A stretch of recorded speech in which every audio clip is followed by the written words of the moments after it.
Yeah, well, it's designed for winding magnetos for the aircraft industry. Really? So it's probably never going to break down, I hope.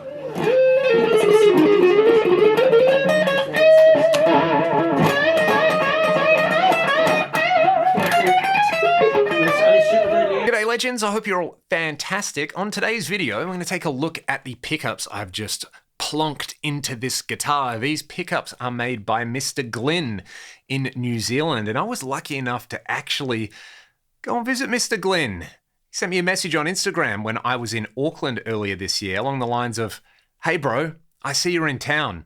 When are you free? I'll come and pick you up. We can go out to look at the workshop. We can hang out and have lunch. We can go to Muriwai Beach, which is just mind-blowingly amazing with the black volcanic sand on it." We actually spent a pretty amazing day together just hanging out, geeking out in the workshop and talking about all the things that make us tick, not about just guitars, but life in general. It was a fantastic day, and he sent me these pickups. I've kind of been away from home for the last 3 months, so I haven't had a chance to put them in until recently. And we're going to nerd out and dive in. So they are in this Les Paul Artis from the late 70s, early 80s that's been heavily modified. I've put them in with the existing pots that I had in this guitar. I previously had 2 humbuckers in here. And we're going to take a look at these 2 contrasting pickups. The bridge, we've got a Cloud 9, which is essentially his all-purpose rock and metal pickup, kind of your hot PAF style, if I was going to put a label on it. Then we've got a black sand in the neck. This is a P90, but to me, it has its own voice. It's kind of in between a P90, a Filtertron in there.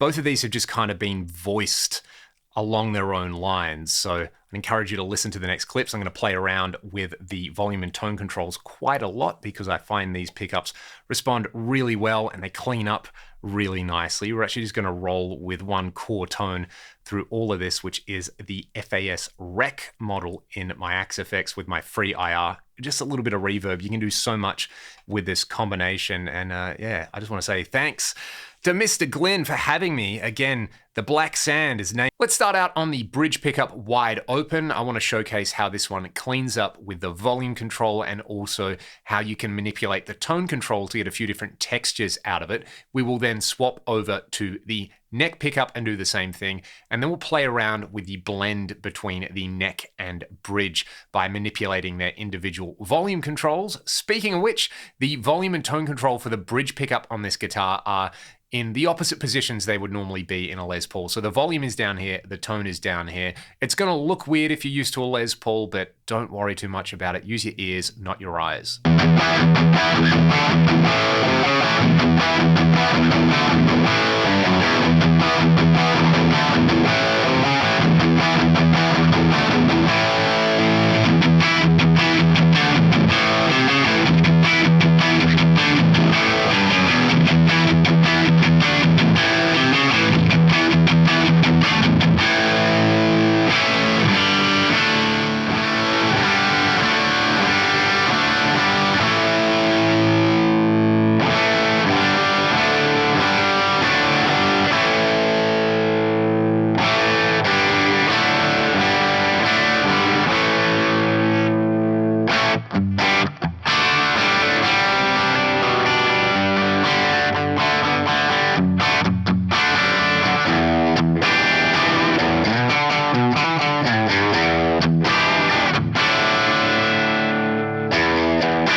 see the term telly on steroids get thrown around a lot.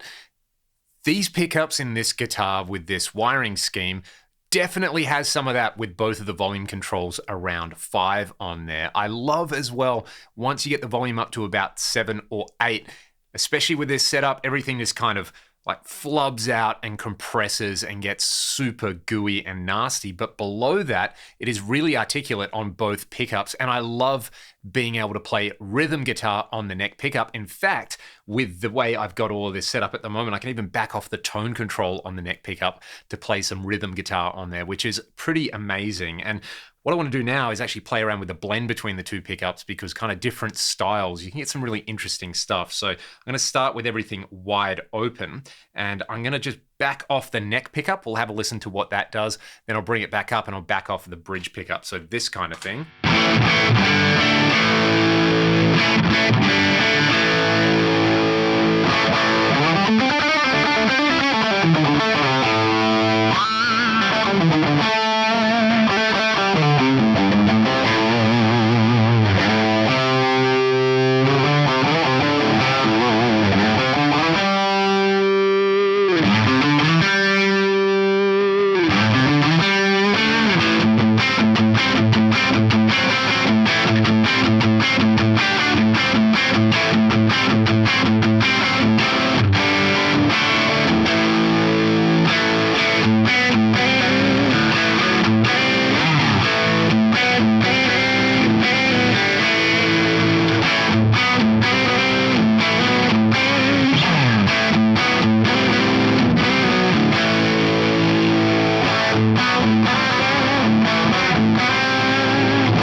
Bit of that kind of crafty, definitely some kind of Jimmy Page textures to be found with the blend on there.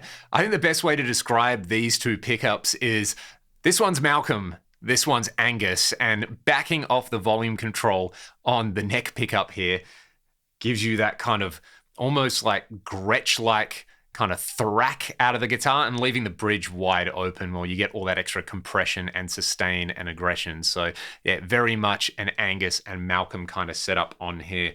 I'm going to spend a whole bunch more time with these pickups in here. I'm really happy with not just the tones that I can get out of there, but also the aesthetics. I mean, this guitar has had a bit of a hard life with a checkered history.